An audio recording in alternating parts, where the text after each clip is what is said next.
Hello guys, good morning. Welcome back sa ating channel. So, ang video po natin ngayon guys ay tungayan natin ang Baden Powell Camp dito sa division ng Muntinlupa. So, this morning is the opening guys para sa program ng Baden Powell Camp.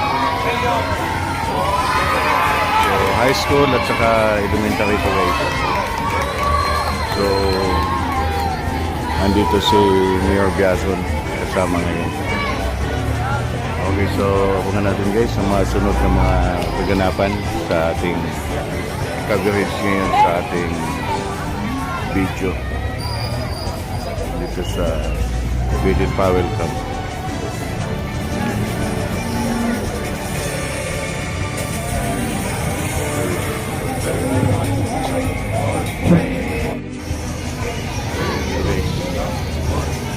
Ayan, good morning. So, ngayon ay February 21 na guys.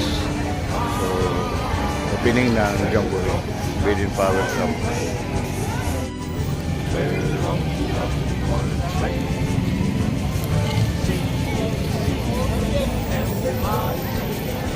Para sa mga hindi ito. Kasi ganda yung 5 and 6. Medyo mature na ng konti.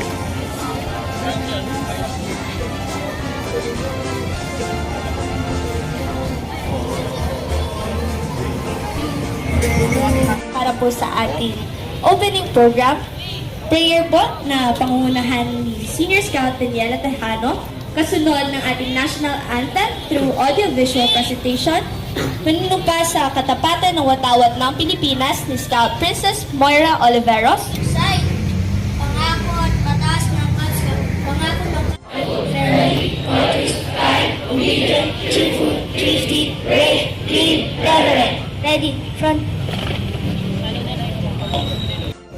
As a senior scout, I will live by the Scout Order Model Senior Scout Model slogan.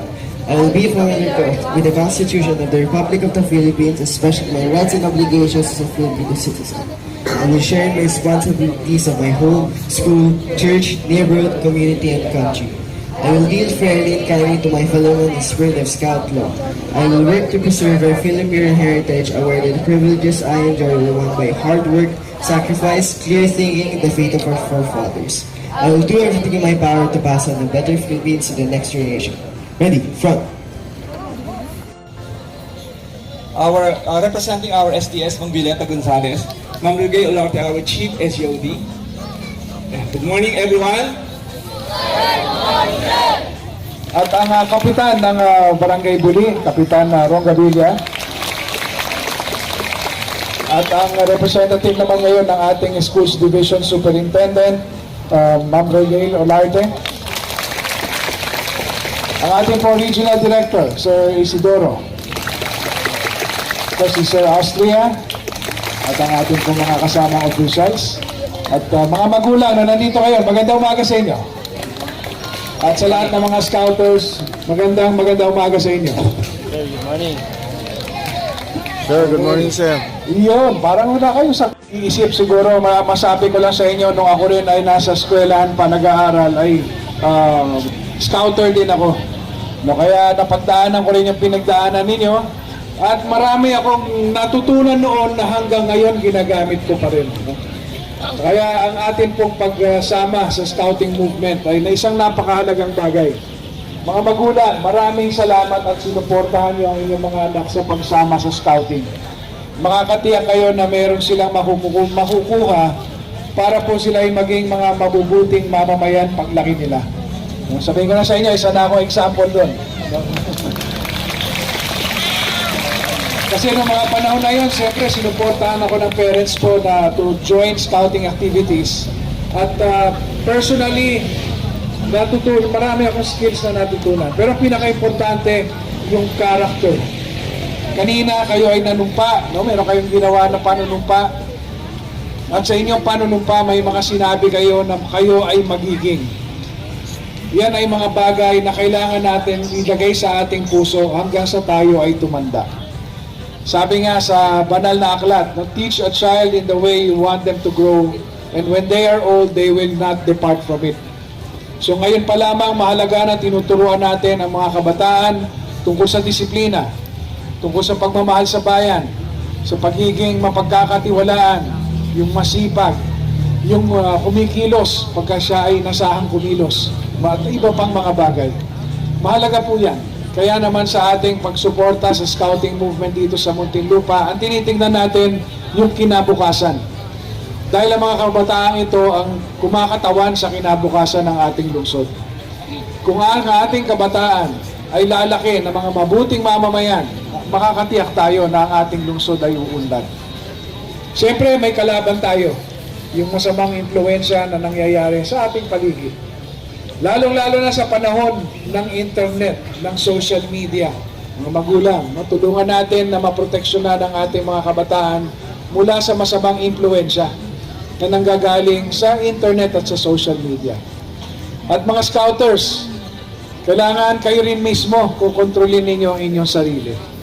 Umiwas tayo doon sa mga masamang impluensya. Meron tayong scouting movement. Dito maganda na ang lahat ng activities. Magsasaya kayo, matututo kayo. Meron kayong pagbibigyan ng atensyon kaysa yung mga negative na natututunan mula sa ibang kultura o ibang mga influensya. Dito na lang tayo, kung meron kayong influencer na gustong sundan, andito ang mga scouting leaders natin, mga top influencers natin dapat sila. Pwede ba yun? Sir, yes sir. Yun, snappy ang sagot. At asahan nyo na kami sa city government ay patuloy na susuporta sa scouting movement at ito ay aming makikita na paraan para magkaroon tayo ng kabataan na handa para sa kinabukasan, mga magiging produktibong Muntinlupeño at magbibigay ng kaligayahan sa iyong mga magulang at sa ating kapwa. So I hope that you will enjoy today at sana ay may mga matutunan kayo at pagkatapos nito, spread the word. No, kung ano man ang natutunan ninyo, share it with other people. Lalo na sa inyong mga kaibigan, mga kaklase. Dahil yan, ang isang pwedeng gawin ninyo bilang mga scouters, maging modelo, maging example sa iba. Sa lahat ng bagay na maganda, makikita dapat sa inyo. Okay, so with that, I greet you all a very good morning. God bless us all. God bless Muntinlupa. Mabuhay ang Pilipinas. Maraming salamat po.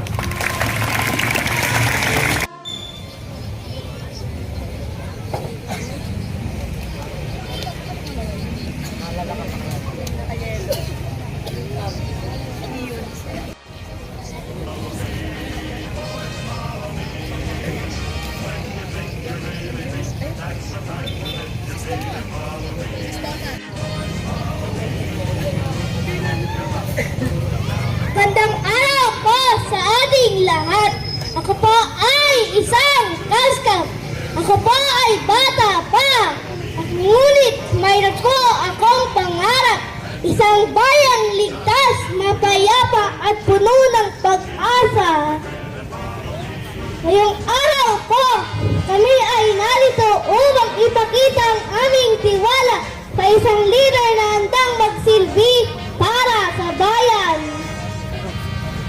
Mahal naming Mayor, harapan ng Batangas ng Pilipinas, inaabot po namin sa inyo ang aming mga munting kamay bilang simbolo ng aming pagtitiwala. Ang kandilang ito po ay maliit na ilaw, ngunit ito pa ay sumisimbolo ng malaking pag-asa, liwanag ng kabataan na nangangarap ng tamang gabay at matibay na leader. Sa pag-abot po namin ng ilaw na ito sa inyo, inaabot din po namin ang aming pag-asa na kayo ay maging tanglaw ng kabataan.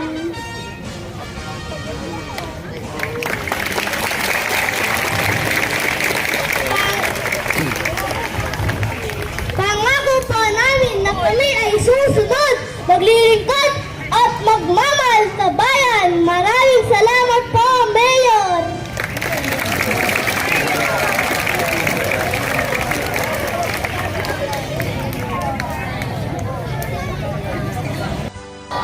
Boy Scout of the Philippines! Mabuhay! Boy Scout of the Philippines! Okay, magandang umaga po sa ating mga bisita ngayon dito sa ating community camp. No? Araw po ng ating founder of the Boy Scout of the Philippines. Of course, nakita nyo, no? We have the new composition of the board. Because the Boy Scout of the Philippines, the first quarters, we need to reorganize all the local council. Kasi po, dito po magsisimula ang paglilingkod para sa Boy Scout. Kaya nga po nagpapasalamat tayo sa ating honorable mayor, no? Mayor Biason, for accepting to be the honorary chairperson of Muntinlupa City Council. Ngayon po, nagsimula na siya magtrabaho sa Boy Scout of the Philippines dahil po siya po ang nanguna, no? Para manumpa yung ating mga members of the board ng Muntinlupa City. Actually, si Sir minention niya, no, yung total of our participants here in BP Camp, 450. Okay? But let's include the parents, no, in this camp. So, more than 400 plus po ang ating participants. So, to the parents, we would like to thank, no, for trusting your son, no, and daughter sa Boy Scout of the Philippines. Hindi po kayo nagkamali, no? Because we are developing their characters here in the Boy Scout. Huwag po kayong mag-alala dahil po ang ating pamunuan sa Boy Scout of the Philippines, our priority is our scout, the safety of our scout. Right now, the Boy Scout of the Philippines approved the safeguarding policy. Hindi lang po sa ating mga scout, kundi pati sa ating mga unit leaders or lay leaders. Lahat po sila ay sakop sa safeguarding policy of the Boy Scout of the Philippines. Para po ma-secure natin lahat ang members of the Boy Scout is safe. Kaya safe in scouting po tayo. So, to our scout, kami po ay nanunumpa sa inyo na i-develop namin at ibibigay po namin sa inyo ang magandang programa. As a mention of your council chairperson, they will implement the program that we play in the Asia Pacific Regional Scout Jamboree. Dahil po ang ating national office, they revise the guidelines for advancement. Dahil po there are some scouts na hindi natatapos ang kanilang advancement dahil po sa sobrang haba ng process. Right now, ni-reduce po ng national office ang tenure of each rank, starting for the camp, boy, senior, and rover.